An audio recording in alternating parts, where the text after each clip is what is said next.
우리가 계속해서 살펴보고 있는 마태복음은 왕으로 오신 주 예수님을 기록하고 있는 책입니다.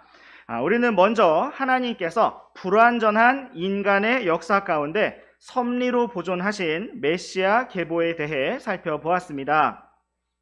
그리고 지난 시간에는 예수님을 낳았던 마리아가 얼마나 복을 받은 사람이었는지를 살펴보았습니다.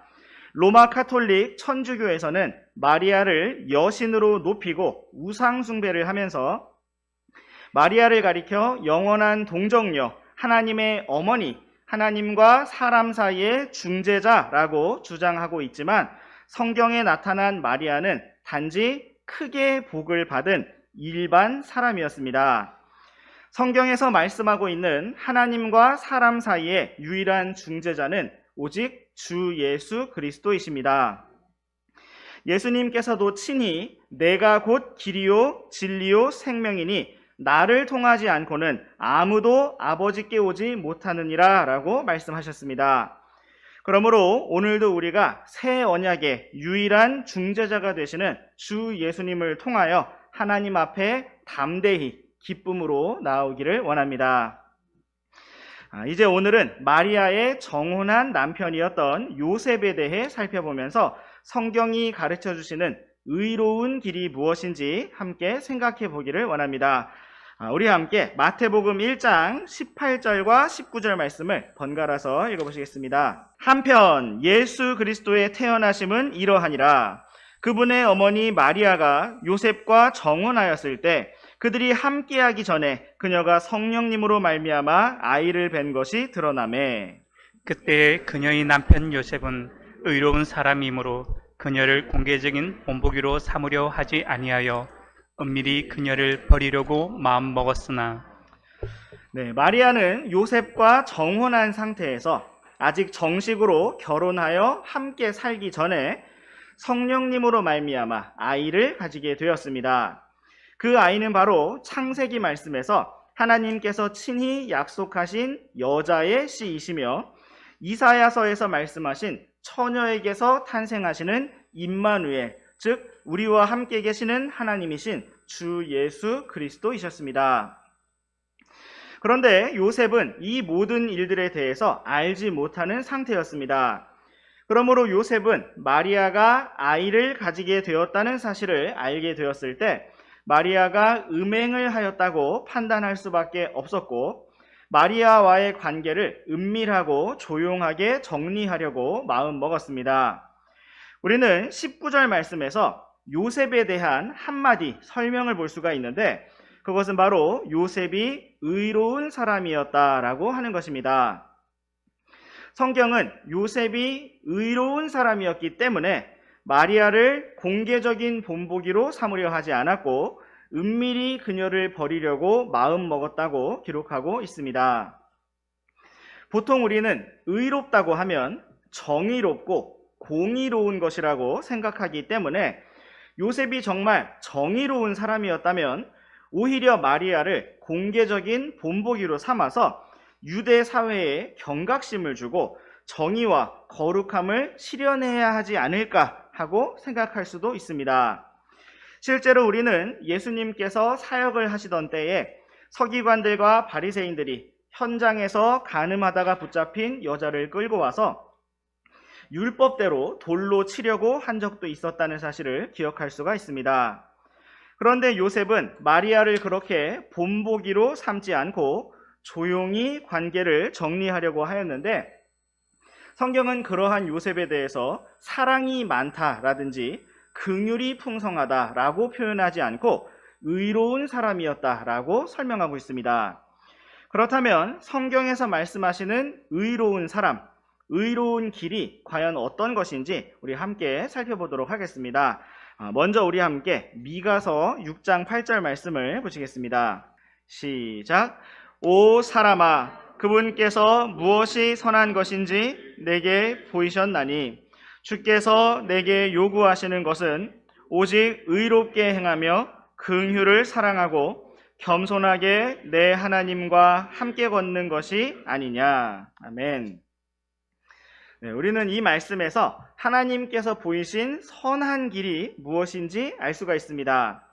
주님께서 사람에게 요구하시는 선한 길, 좋은 길은 첫 번째로 오직 의롭게 행하는 것이고, 두 번째로 긍휼을 사랑하는 것이며, 세 번째로 겸손하게 하나님과 함께 걷는 것이라고 말씀하고 있습니다. 우리가 내용을 정리하기 위해서 첫 번째, 두 번째, 세 번째로 나누어서 표현하였지만 사실 이것은 별개의 각각의 독립적인 항목들이 아니라 하나입니다. 의롭게 행하는 상태가 곧 긍휼을 사랑하는 상태이며 동시에 겸손하게 하나님과 함께 걷는 상태라는 것입니다. 겸손하게 하나님과 함께 걷는 사람은 곧 의롭게 행하는 사람이고 또한 긍휼을 사랑하는 사람인 것입니다. 나는 의롭게 행하기는 하는데 긍휼이 없어. 이러한 상태는 불가능한 상태라는 것입니다. 이 세 가지 항목은 단계적으로 이루어지거나 각각 별개로 달성되어지는 것이 아니라 우리가 주님 앞에서 올바르게 서 있을 때의 모습을 여러 방향에서 표현한 것입니다. 우리가 하나님 앞에서 의롭게 행한다는 것은 정의를 집행한다고 하면서 다른 사람들의 죄를 정죄하고 공개적인 본보기로 만드는 것이 아니라 나 자신이 하나님 앞에서 의롭게 행하면서 주의하여 올바르게 걸어간다는 것입니다. 또 긍휼을 사랑한다는 것은 나 자신이 언제나 주님 앞에서 은혜와 긍휼을 입어 살아가는 것처럼 다른 사람들을 향해서도 긍휼을 베풀고 풍성히 용서한다는 것입니다.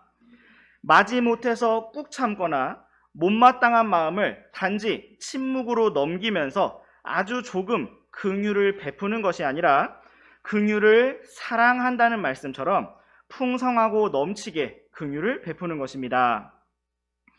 또한 겸손하게 하나님과 함께 걷는다는 것은 어떠한 규칙이나 원칙을 지키면서 스스로 높아지거나 다른 사람과 비교하고 판단하면서 높아지는 것이 아니라 언제나 하나님 앞에서 겸손하게 걸으며 살아계신 주님과 동행한다는 것입니다. 우리는 성경에서 이러한 주님의 말씀과 정반대로 살아갔던 사람들을 볼 수가 있는데 그들은 바로 바리새인들입니다. 우리 함께 누가복음 18장 말씀으로 가셔서 누가복음 18장 9절부터 12절까지 말씀을 번갈아서 읽어보시겠습니다. 또 그분께서 자기가 의롭다고 스스로 믿고 다른 사람들을 멸시하는 어떤 자들에게 이 비유를 말씀하시되 두 사람이 기도하러 성전으로 올라갔는데 하나는 바리새인이요 다른 하나는 세리더라. 바리새인은 서서 자기 홀로 이렇게 기도하여 이르되 하나님이여 내가 다른 사람들 곧 착취하는 자들과 불의한 자들과 간음하는 자들과 같지 아니하고 더욱이 이 세리와도 같지 아니함을 감사하나이다. 나는 일주일에 2번 금식하며 내가 소유한 모든 것에 11조를 드리나이다 하고. 여기에서 우리는 자기가 의롭다고 스스로 믿고 다른 사람을 멸시하는 바리새인의 기도를 볼 수가 있습니다. 성경은 요셉에 대해서는 의로운 사람이었다고 분명히 기록하고 있지만 여기에 등장한 바리새인에 대해서는 실제로 의롭지는 않은데 자기가 의롭다고 스스로 믿는 사람이라고 기록하고 있습니다. 바리새인은 기도하기를 자신이 착취하는 자들, 불의한 자들, 간음하는 자들과 같지 아니하고 자기 옆에서 기도하고 있는 이 세리와도 같지 아니함을 감사한다고 하였습니다. 그리고 자신이 일주일에 2번 금식하고 자신이 소유한 모든 것에 11조를 드린다는 사실을 하나님 앞에 내세웠습니다. 이처럼 바리새인은 스스로 의롭다고 믿으면서 많은 것들을 감사하고 또 하나님 앞에서 자랑스럽게 나타냈습니다. 그러나 따져보면 그들은 의롭지 않았습니다. 먼저 바리새인은 자신이 착취하는 자들과 같지 아니함을 감사한다고 하였는데 사실 바리새인들은 착취하는 사람들이었습니다. 예수님께서는 그들이 세운 전통 중에 고르반이라고 하는 제도에 대해서 언급하신 적이 있는데 그것은 그들이 마땅히 부모님께 드려서 효도해야 할 어떤 것을 하나님께 드렸다고 하면서 고르반이라고 칭하면 부모님께 드리지 않아도 된다고 하는 그들만의 전통이었습니다. 그들은 이런 식으로 하나님의 이름을 가지고 많은 전통들을 만들어서 부모님께 드려야 할 것을 착취하였고 또한 불이한 이익을 취하는 사람들이었습니다. 우리 잠시 여기 누가복음 말씀을 펜이나 손가락으로 끼워두시고 마가복음 7장 말씀으로 잠시 가보시겠습니다. 마가복음 7장 6절부터 13절까지 말씀, 조금 긴데 우리가 잘 집중해서 한번 읽어보도록 하겠습니다. 마가복음 7장 6절부터 13절까지 말씀입니다. 그분께서 그들에게 대답하여 이르시되 이사야가 너희 위선자들에 대해 이같이 잘 대언하였도다. 그가 기록하되 이 백성이 자기 입술로는 나를 공경하나 그들의 마음은 내게서 멀리 있고 오히려 그들이 사람들의 명령들을 교리로 가르치며 내게 헛되이 경배하는도다 하였느니라. 너희가 하나님의 명령을 버리고 단지나 잔을 씻는 것과 같은 사람들의 전통을 지키며 그 밖에도 그와 같은 많은 일들을 행하느니라 하시고 또 그분께서 그들에게 이르시되 너희가 너희 전통을 지키려고 하나님의 명령을 철저히 잘 저버리는도다. 모세는 이르기를 내 아버지와 어머니를 공경하라 하고 또 누구든지 아버지나 어머니를 저주하는 자는 죽일지니라 하였는데 너희는 이르기를 사람이 자기 아버지나 어머니에게 무엇이든 부모님의 유익을 위해 내가 드릴 것이 고르반 곧 예물이 되었나이다 하고 말하기만 하면 그가 의무를 면제받으리라 함으로써 그가 자기 아버지나 어머니를 위해 더 이상 아무것도 하지 않게 하여 너희 전통 곧 너희가 전해준 전통으로 하나님의 말씀을 무효가 되게 하며 또 그 같은 일들을 많이 행하느니라 하시니라. 네, 이 말씀에서 우리는 바리새인들과 서기관들과 제사장들과 유대인들이 얼마나 하나님 앞에서 의롭지 않은 위선자들이었는지를 볼 수가 있습니다. 6절 말씀과 같이 그들이 말로는 입술로는 하나님을 공경하였지만 실제 그들의 마음은 하나님으로부터 멀리 있었습니다.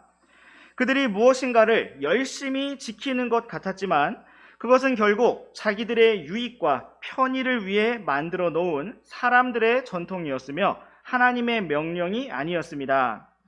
바리새인은 이런 식으로 살면서 자신이 착취하는 자들과 불의한 자들과 같지 아니하다고 감사하였습니다. 또한 그는 자신이 간음하는 자들과 같지 않다고 감사하였는데 예수님께서는 마음으로 음욕을 품는 것 또한 간음하는 것과 같다고 말씀하심으로써 그들이 다 죄인이라는 사실을 분명하게 선포하셨습니다. 이제 우리 다시 누가복음 말씀으로 돌아오셔서 누가복음 18장 13절과 14절 말씀 번갈아서 읽어보시겠습니다. 세리는 멀리 서서 눈을 들어 하늘을 우러러 보지도 못하고 다만 가슴을 치며 이르되 하나님이여 죄인인 내게 긍휼을 베푸소서 하였느니라. 내가 너희에게 이르노니 저 사람이 아니라 오히려 이 사람이 의롭다 인정받고 자기 집으로 내려갔느니라. 자기를 높이는 자는 다 낮아지고 자기를 낮추는 자는 높아지리라 하시니라. 네, 예수님께서는 바리새인 옆에서 기도하던 세리의 기도에 대해서도 말씀해 주셨습니다. 예수님께서 이처럼 이 사람들의 기도에 대해 말씀하실 수 있었던 것은 바로 예수님께서 직접 이 기도를 듣고 받으셨던 하나님이시기 때문입니다. 예수님께서는 세리의 기도가 오직 한마디로 죄인인 내게 긍휼을 베푸소서라는 것이었음을 말씀하셨습니다. 그리고 예수님께서는 14절 말씀에서 바리새인이 아니라 오히려 세리가 의롭다고 인정받고 자기 집으로 내려갔다고 말씀하셨습니다. 세리는 하나님의 의로운 기준 앞에서 애통하였고 긍휼을 붙들었으며 겸손히 자신을 낮추었기에 오히려 용서와 긍휼을 얻고 의롭게 되었다고 말씀하셨습니다. 반대로 바리새인은 스스로 의롭다고 믿으면서 다른 사람들을 정죄하고 교만하게 걸었기에 의롭지 못하다고 말씀하셨습니다. 요셉은 바로 이러한 측면에서 하나님 앞에서 의로운 사람이었다는 평가를 받았습니다. 요셉은 의로운 사람으로서 긍휼을 사랑하였고 겸손하게 하나님과 함께 걷는 사람이었습니다. 우리 함께 계속해서 성경이 과연 의에 대해서 무엇이라고 말씀하고 있는가 조금 더 살펴보시겠습니다. 먼저 욥기 35장 말씀으로 가보시겠습니다. 5절부터 8절까지 말씀을 번갈아서 읽어보시겠습니다. 하늘들을 바라보고 살펴보라. 그대보다 더 높은 구름들을 바라보라. 그대가 죄를 지은들 그분을 대적하여 무슨 일을 하겠느냐? 혹은 그대의 범법들이 많다 한들 그대가 그분께 무슨 일을 하겠느냐? 그대가 의로운들 그분께 무엇을 드리겠느냐? 혹은 그분께서 그대 손에서 무엇을 받으시겠느냐? 그대의 사악함은 그대 같은 사람이나 해칠 것이요 그대의 의는 사람의 아들이나 유익하게 하리라. 네, 이 말씀은 사람의 모든 영향력으로부터 완전히 초월해 계시는 주 하나님을 보여주고 있습니다. 하나님께서는 사람이 죄가 많든지 의의가 많든지 아무런 손해나 유익을 입지 않으시는 완전하신 하나님이십니다.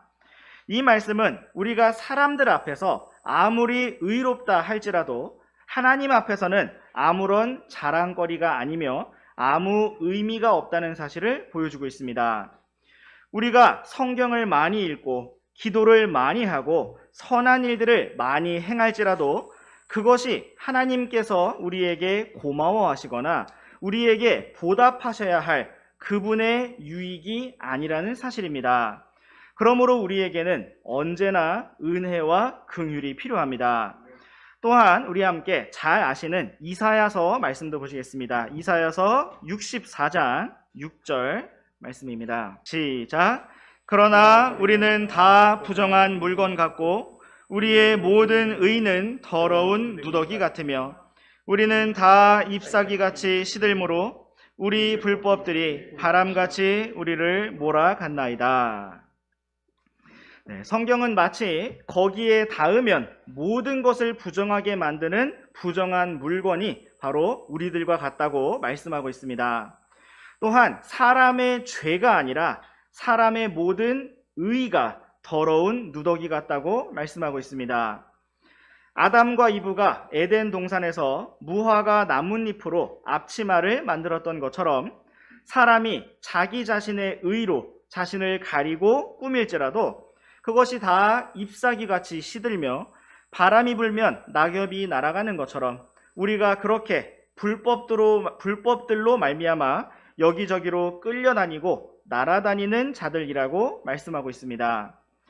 우리가 만약 우리 자신을 신뢰하면서 내가 의롭고 내가 조금 영적이고 훌륭하다고 느끼고 있다면 우리는 누더기를 붙들고 있는 것이며 곧 시들어버릴 나뭇잎을 붙잡고 있는 것입니다. 오늘 우리가 하나님 앞에 설 수 있는 의는 우리의 자격은 오직 주 예수 그리스도이십니다. 우리는 주 예수님께 죄가 되었고 주 예수님께서는 우리에게 의가 되어 주셨습니다. 우리의 짐을 모두 담당하신 주 예수님께서 친히 십자가에서 나를 대신하여 모든 심판을 받으셨고 나에게는 나의 행위와 상관없이 오직 은혜와 믿음으로 완전한 의와 용서를 주셨습니다. 그러므로 오늘도 우리가 주님 앞에 나아온 것은 우리 자신의 훌륭한 삶으로 인해서가 아니라 오직 주 예수 그리스도로 인해서입니다. 오늘 우리는 우리 자신을 보면서 주저할 것도 없고 자랑스러울 것도 없습니다. 참으로 오늘도 우리가 주 예수님의 이름만을 의지하여 하나님 앞에 기쁘고 담대하게 나아오기를 원합니다. 이제 우리 함께 프린트의 1번 박스 아랫부분에 적어드린 그렇다면 의로우신 하나님께서 심판하시는가 하는 부분을 살펴보시겠습니다. 만약 요셉이 의로운 사람이어서 마리아를 공개적인 본보기로 삼지 않고 조용히 정리하려고 하였다면 의로우신 하나님께서도 심판을 하지 않으시는가라는 질문이 되겠습니다. 성경에 기록된 답은 하나님께서 반드시 심판을 하신다는 것입니다. 또한 성경은 하나님의 심판에 대해서 의롭다고 분명하게 기록하고 있습니다. 우리 함께 계시록 19장 11절 말씀을 보시겠습니다. 시작. 또 내가 하늘이 열린 것을 보았는데 보라 흰 말이라. 그 위에 타신 분은 신실하신 분, 참되신 분이라 불렸으며 그분은 의로 심판하시고 전쟁을 하시느니라. 네, 이 말씀은 하늘 문을 여시고 흰 말을 타고 재림하시는 주 예수 그리스도의 모습을 기록하고 있습니다. 성경은 그분이 신실하신 분이시며 참되신 분이라고 기록하고 있습니다. 또한 예수님께서 행하시는 심판과 전쟁에 대해서 의롭다고 말씀하고 있습니다. 또한 우리 함께 사도행전 17장 31절 말씀을 보시겠습니다. 사도행전 17장 31절 말씀입니다. 시작. 이는 그분께서 한 날을 정하사 그날에 자신이 정하신 그 사람을 통해 세상을 의로 심판하실 것이기 때문이라. 그분께서 친히 그 사람을 죽은 자들로부터 일으키심으로써 모든 사람들에게 그 일에 대한 확신을 주셨느니라 하니라. 네, 이 말씀은 하나님께서 정하신 의의 심판의 날을 선포하고 있습니다. 하나님께서는 한 날을 정하셨고 그날에 누가 심판을 할 것인지 심판을 할 사람을 정하셨습니다. 그 사람은 바로 하나님과 사람 사이의 중재자가 되시는 주 예수 그리스도이십니다. 주 예수님께서는 죽은 자들로부터 살아나신 분으로서 세상을 의로 심판하실 심판자이십니다. 오늘날에도 우리는 하나님을 대적하고 모독하며 죄악 가운데 살아가는 많은 사람들이 평안하게 성공하며 잘 살고 있는 것을 볼 수가 있습니다. 세계 곳곳에서 전쟁과 폭동과 범죄가 끊이지 않고 일어나고 있습니다. 사람들은 이러한 끔찍한 일들을 보면서 만약 하나님이 계시다면 어찌하여 이런 일들을 보고만 있느냐라고 말하면서 그렇기 때문에 하나님이 없다라고 말하기도 합니다. 그러나 하나님께서 오늘날 온갖 죄악의 현장에 직접 개입하시지 않는 것은 그분께서 존재하지 않으시거나 정의로운 심판자가 아니시기 때문이 아닙니다. 다만 하나님께서는 모든 사람들이 완전히 자유로운 상태에서 스스로 하나님을 선택하는지 그 믿음을 보고자 하시는 것입니다. 하나님께서는 모든 것을 의롭게 심판하실 한 날을 이미 정해 놓으셨고 그 모든 사실을 성경에 기록해 놓으셨습니다. 오늘날 하나님께서는 한 사람이라도 더 회개하여 구원에 이르도록 오래 참고 기다리시며 오직 은혜와 긍휼을 베풀어 주고 계십니다. 이 세상 모든 사람에게 은혜가 필요하며 스스로 의롭다고 믿었던 바리새인과 같은 사람들 역시도 이러한 오래 참으심과 긍휼 가운데 여전히 기회를 얻고 있는 것입니다. 그러므로 오늘 우리 믿는 성도들이 이 땅에서 해야 할 일이 있다면 그것은 한 사람에게라도 더 나아가 복음을 전하는 것입니다. 이제 곧 의로운 심판의 날이 올 것이기 때문에 아직 기회가 있을 때 주 예수님을 믿고 구원을 받으라고 복음을 전해야 하는 것입니다. 참으로 우리 교회가 이러한 세계 선교를 향해서 더 힘차게 나아가기를 원합니다. 이제 프린트의 1번 박스 가장 아래에 있는 내용을 보시면서 1번 박스 내용을 정리해 보도록 하겠습니다. 오늘 우리가 걸어야 할 의로운 길, 완전한 길은 무엇일까요? 그것은 여러 가지로 정리할 수도 있겠지만 두 가지로 정리해보면 먼저 나 자신이 하나님 앞에서 아무것도 아님을 알고 오직 주님의 긍휼을 의지하는 것입니다. 우리가 스스로 의롭다고 여기는 순간, 우리가 스스로 자격이 있다고 느끼는 순간 우리는 길을 잃은 것이므로 두려워해야 합니다. 우리가 언제나 주님 앞에 엎드려 은혜와 긍휼을 구하며 겸손히 하나님과 동행하기를 원합니다. 다음으로 우리는 다른 사람의 부족함과 잘못을 볼 때 나 자신이 오직 은혜와 긍휼로 인해 살아가는 것처럼 여전히 다른 사람들을 향해서도 긍휼을 베푸는 길로 나아가야 합니다. 이제 오늘 마지막 말씀으로 우리 함께 마태복음 5장 말씀을 보시겠습니다. 43절부터 끝까지 48절까지 말씀 번갈아서 읽어보시겠습니다. 그들이 너는 내 이웃을 사랑하고 내 원수를 미워하라 하고 말하였음을 너희가 들었으나 나는 너에게 이르노니 너희 원수들을 사랑하고 너희를 저주하는 자들을 축복하며 너희를 미워하는 자들에게 선을 행하고 악의를 품고 너희를 다루며 너희를 핍박하는 자들을 위해 기도하라. 그러면 너희가 하늘에 계신 너희 아버지의 아이들이 되리니 그분께서는 자신의 해를 악한 자들과 선한 자들 위에 떠오르게 하시고 비를 의로운 자들과 불의한 자들 위에 내려주시느니라. 너희가 너희를 사랑하는 자들을 사랑하면 무슨 보상을 너희가 받겠느냐? 세리들도 바로 그 일을 하지 아니하느냐? 또 너희가 너희 형제들에게만 무난하면 다른 사람들보다 너희가 더 하는 것이 무엇이냐? 세리들도 그렇게 하지 아니하느냐? 그러므로 하늘에 계신 너희 아버지께서 완전하신 것 같이 너희는 완전할지니라. 아멘. 네, 여기에서 우리는 완전하신 하나님의 성품이 어떠한지 알 수가 있습니다.